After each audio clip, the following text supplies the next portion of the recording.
ปีนี้ยังบกขึ้นแห้งเนาะถามเพิ่นเนาะขึ้นหลายกว่าวะ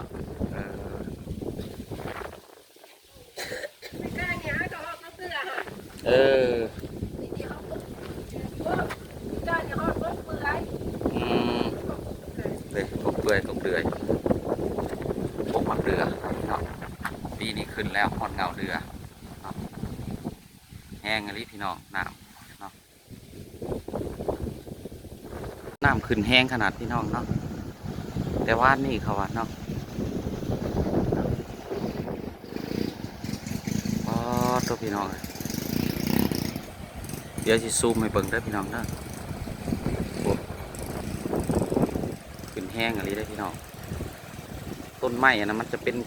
ผ่ายามแรงแล้วมันต้นอันซ้ำสาต้นนั้นเนาะได้ผ่าเหือกได้ปลูกขึ้นมายับมาเทิงทีได้เนาะโอ้พกไม้รอนต้นนั้นเนาะพี่น้องดิบเลย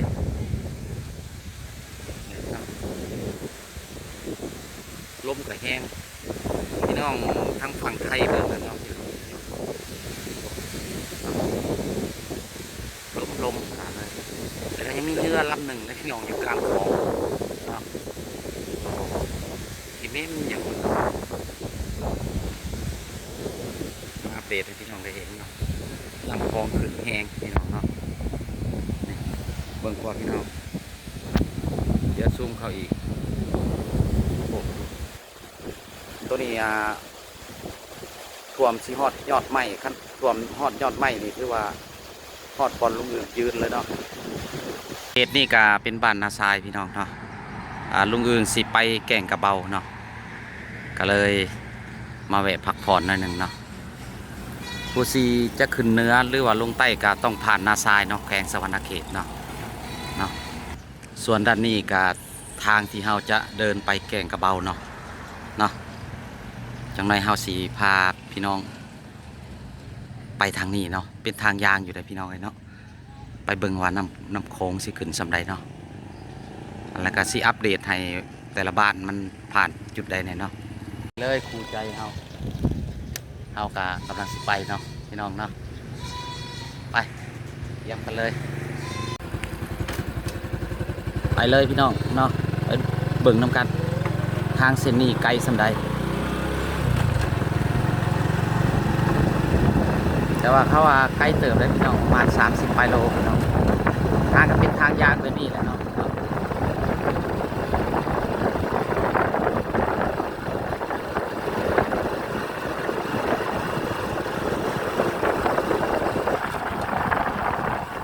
แล้วก็มันจะมีคุ้มเลยพี่น้องมีคุ้มมีบ่อเนาะ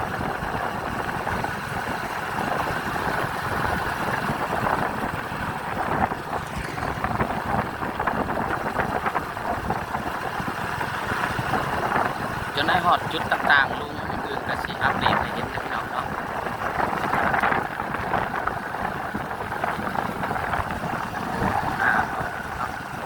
มีสวนอ้อยลายได้เข้ามาแถวนี้เนาะเดี๋ยวฮอดบ้านดงคุ้งแล้วจังสิอัปเดตให้พี่น้องได้เห็นอีกเด้อนี่เขาฮอดบ้านสั่งพักขยาเขาเอิ้นเนาะแม่นปะน้องสะพังเนาะพี่น้องน้องสะพังยังไกลได้พี่น้องเลยเนาะโอ้เขาไปพอยังไกลเนาะหากระหอดเขตน้องสะพังเนาะด้านนี้ก็เฮามาพี่แล้วเนาะทางก็สิประมาณนี่แหละพี่น้องเนาะกลางนั้นก็วงเฮียนแล้วก็มีฮันเวียดพร้อมเนาะคนก็บ่ค่อยมีหรอกพี่น้องเขาอยู่ให้อยู่หน้าส่วนร้ายตามมันสวยแหละเนาะลุงอึ่งมากอะสวยแล้วตอนนี้บ้านน้องสะพังเด้อพี่น้องเนาะเขตบ้านน้องสะพังเนาะมาฮอดถ่ายบ้านน้องสะพังเลยเนาะพี่น้องนี่เขางามเลยเนาะเขียวงามเมื่อนี้ท้องภาพเปิดพี่น้องเนาะพูนทางเขามาเนาะเขตบ้านน้องสะพังอันนี้กันเนาะบ้านนี้มีทหารขายเครื่องหากบ่มีคนเนาะเป็นเส้นทางคนเที่ยวไปพูดแล้วเนาะทางอันแกงกระเบาพูดแล้วเนาะ ทางกับบอนดีบอนบอดีแหละพี่น้องเนาะเดี๋ยวจะพาพี่น้องด้านหน้าจะเป็นบ้านอย่างเดียวไปถามเขาเนาะไปพี่น้องขึ้นกับบ้านน้องสะพังพี่น้องน่าจะเป็นบ้านน้องสะพังเหนือทางนี้เนาะนี่เนาะโอ้เสียงแบะเสียงอย่างท้องฟ้าโปร่งดีเนาะพี่น้องนี่เด็นะพี่น้องนี่สวรรณเขตเมืองไซบุรีบ้านน้องสะพังเนาะบ้านพัฒนาพี่น้องเนาะนี่เนาะถือว่าบ้านยาวเลยพี่น้องเนาะขึ้นกับน้องน่าจะเป็นน้องสะพังเหนือเนาะอ๋อมีแบะมีอย่างนั้นทางดีเขตนี่เนาะทางดีเนาะเอาพี่น้องเนาะบ้านน้องสะพังเนาะเอาเห็นป้ายเลยไปเฮาสิไปต่อเนาะพี่น้องเนาะ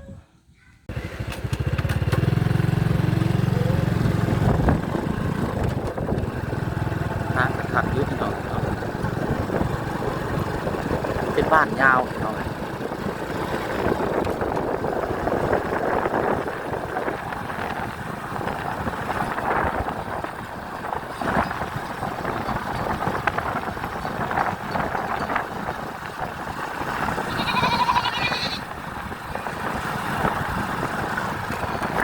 ป่าสภาพบนทางครับโอ้ครับหน้าผมมีปีกายที่เขาเห็นเนี่ยปีนี้ผมมีใครเห็นมันอาจจะเจอทางยากเนี่ยพี่น้องเด้อออกจากนี้ไปก็น่าจะเป็นบ้านดงพุงเนาะพี่น้องเนาะผู้ใดเคยมาเนาะบ้านดงพุงก็ดีเนาะเสียงก็สิบ่ค่อยซัดเลยเด้อพี่น้องลมแห้งเนาะ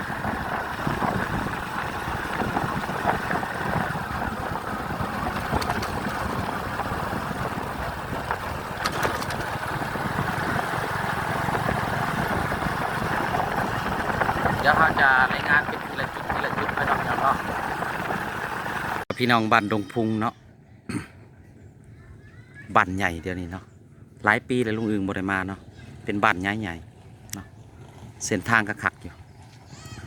อันนี้บ้านดงพุงเนาะโอ้เบียดเลาะซื้อเล็กเศษเนาะ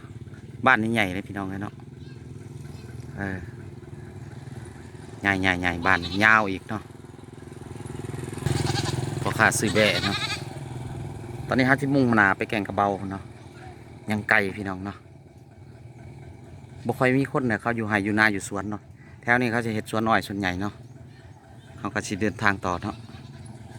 มาวันนี้ก็เห็นเพิ่นมีการซ่อมแปลงทางพี่น้องเลยเนาะของเมืองไซบุรีนี่แหละเนาะนี่แล้วก็ป้อพี่น้องเลยพุ่นนะสวนยางเขียวอึมพึมอยู่บ่ไกลๆพุ่นแหละพุ่นเนาะแถวนี้เขาจะปลูกอ้อยปลูกสวนยางเลยพี่น้อง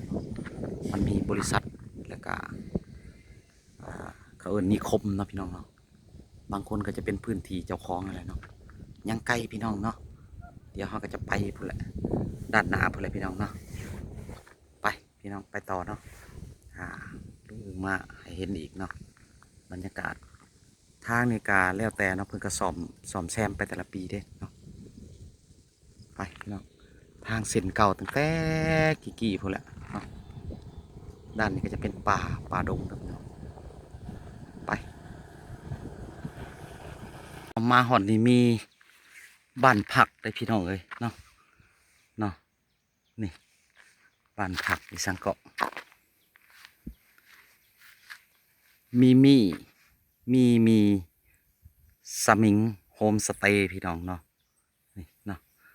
อาจจะมีอยู่ด้านในไปเลยเนาะอาจจะเป็นที่พักผ่อนสะดวกสบายเนาะกลางป่าแคมทางพี่น้องเนาะ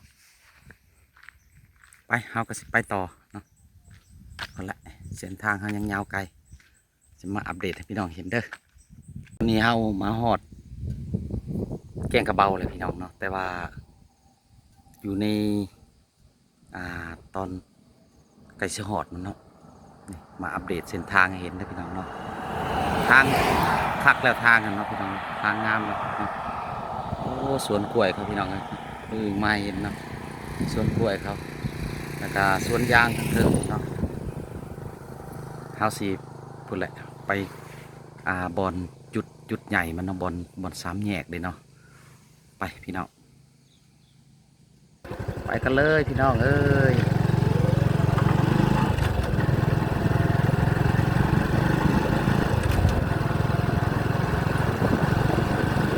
ทางดีอยู่ตัวนี้พี่น้องนะ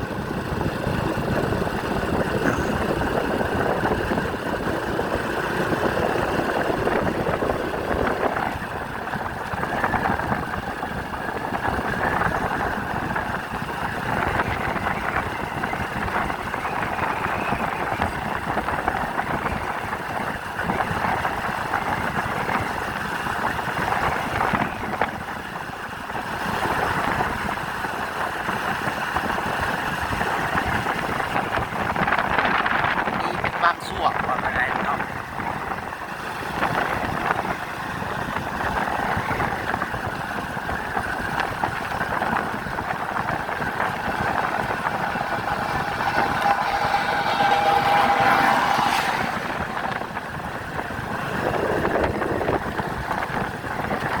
ทางเก่งกระเบาเลยพี่น้องนะนี่กับว่าเก่งกระเบาคนละเนาะโอ้ทางเนาะ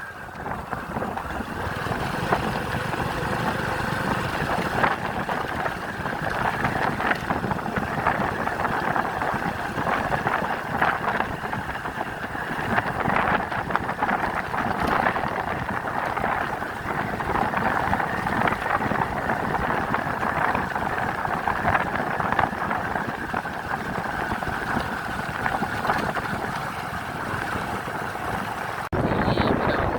เนาะมาฮอดแล้วแกงกระเบาเนาะทางก็แล้วทางพี่น้อง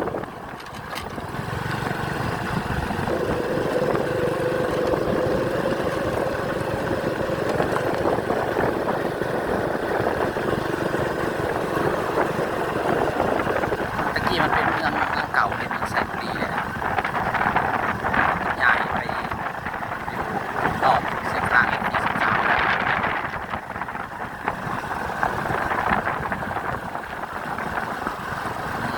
จะมีตลาดนอกตลาดนัดเลยเนาะ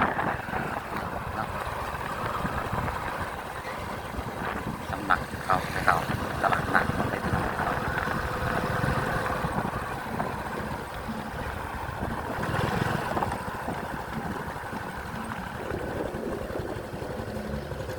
ตัวนี้แหละเนาะพี่น้องเนาะเป็นเมืองไซบุรีแหละเนาะนี่เนาะเฮาก็มาฮอดนี่แต่ว่าบ่ทันฮอดเป้าหมายเฮาต้องโพ้นบ้านคิมของพูนแท้เนาะอันนี้ตัวเขตเมืองไซบุรีเก่าเด้อพี่น้องเนาะเนาะ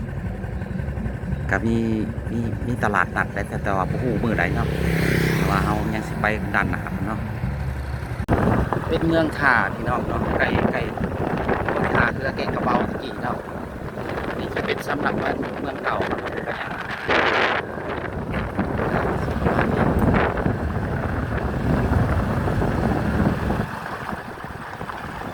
ตัวนี้มันสีไปขมวนได้เลยพี่น้องเนาะนี่มันจะไปขมวนได้ไปทางถาดพนมได้เนาะหลายคนเขาก็มาทางนี้นะพี่น้องเด็กสวรรค์นาเขตเซโนกันไปทางนี้ไปทางเข้ามานี่แหละเนาะตัวนี้จะไปถากแขกได้เนาะเส้นจะไปถากแขกได้เนาะไปถาดพนมได้พี่น้องเนาะที่ว่ามีบุญถอกบุญถาดยังเขาไปทางนี้แหละเนาะนี่ไปหอดทางแบงเซบังไพได้เลยพี่น้องเนาะถือว่าไปหอดขัวเซบังไพได้เนาะปลายมันบอกเนาะแต่ว่าเป้าหมายเขาสิไปทางพี่เนาะไปท่าเรือแกงกระเบาเนาะแล้วก็จะมีด่านบริเวณใดเขากับไปเบิ่งนำกันนะพี่น้องเนาะไปแล้วพี่น้องนี่แกงกระเบาเนาะแต่ว่าตัวนี้ส่วนนี้เพิ่นบ่ให้เข้าเนาะเฮากะจีมันมีท่าเรือน้อยอยู่ทางพุ่นเฮาสิไปทางพุ่นได้ยินเขาว่าน้ำท่วมขัวเนาะจุดหมายเฮามาฮอดแล้วพี่น้องเนาะเฮาสิไปเบิ่งเนาะฮอดแล้วพี่น้องนำคลองเนาะ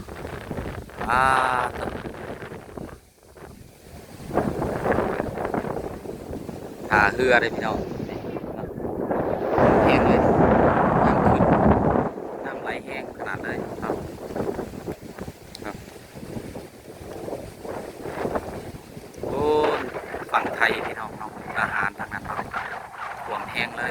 เนาะน่าจะท่วมแห้งน้ำคลองไหลแห้งขนาดเลยเนาะ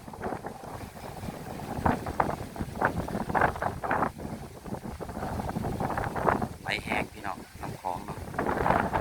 เรือเขามาจอดไว้อยู่ครับ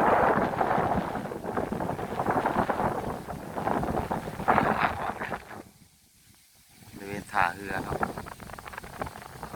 ปีนี้ยังบกขึ้นแห้งเนาะถามเพิ่นเนาะขึ้นหลายกว่าวะ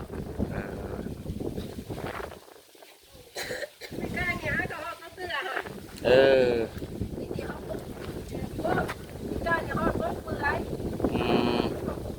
เลยกบเปื่อยกบเดือยกบมาเรือเนาะปีนี้ขึ้นแล้วหอนเงาเรือเนาะแห้งอะไรพี่น้องน้ำเนาะน้ำขึ้นแห้งขนาดพี่น้องเนาะแต่ว่านี่เขาว่าเนาะอ๋อตัวพี่น้องเดี๋ยวจะซูมให้เบิ่งได้พี่น้องเนาะขึ้นแห้งอะไรได้พี่น้องต้นไม้นะมันจะเป็นผ่ายามแรงแล้วมันต้นอันซ้ำสาต้นนั้นเนาะได้ผ่าเหือกได้ปลูกขึ้นมายับมาเทิงพี่ได้เนาะโอ้พกไม้รอนต้นนั้นเนาะพี่น้องดิบเลย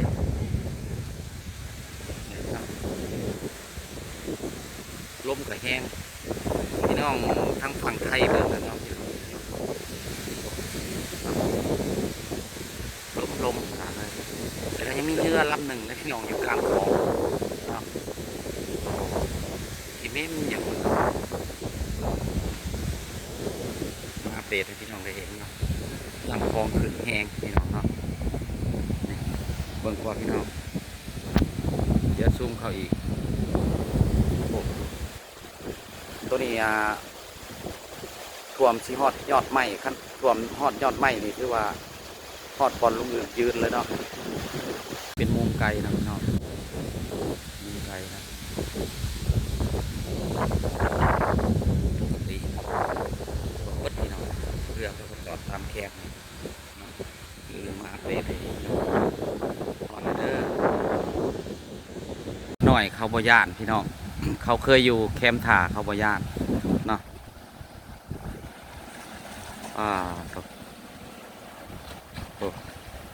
ลินน้ำเชยอยู่พี่น้องเลยเนาะเขาบ่ย่านอะไรส่วนไลฟ์เขาก็จะมาเที่ยวยามแรงยามที่กับค่อยมีคนมาเที่ยวนะครับเพราะว่าเป็นช่วงหน้าฝนเนี่ยก็จะมีนี่โต๊ะสำหรับครอบครัวหรือว่าผักไทยมันเนาะนี่มาให้เห็นบรรยากาศนะพี่น้องเนาะช่วงนำคล้องขึ้นเล็บน้องเนาะท่วมเนาะหาดต่างๆเนาะแต่ว่าเขาก็เอาเรือเขาฝั่งไปแล้วเนาะ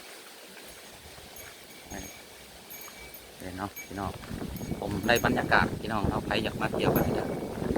แก่งกระเบาเนาะพี่น้องเป็นบ้านใหญ่เลยพี่น้องเนาะเขาก็บริถ่ายรายละเอียดเปิดเนาะสำนีก่อนเด้อพี่น้องเนาะฝากไลค์กดแชร์ฝากเป็นกำลังใจเนาะบ่าวสวรรค์หรือลุงอื่นเด้อพี่น้องเนาะโอ้ให้กำลังใจผู้ที่อยู่ทีมของเด้อพี่น้องเนาะน้องชาวลาวชาวไทยผ่านเนาะผมขอบใจที่เขาหับชมเด้อพี่น้องเนาะสบายดี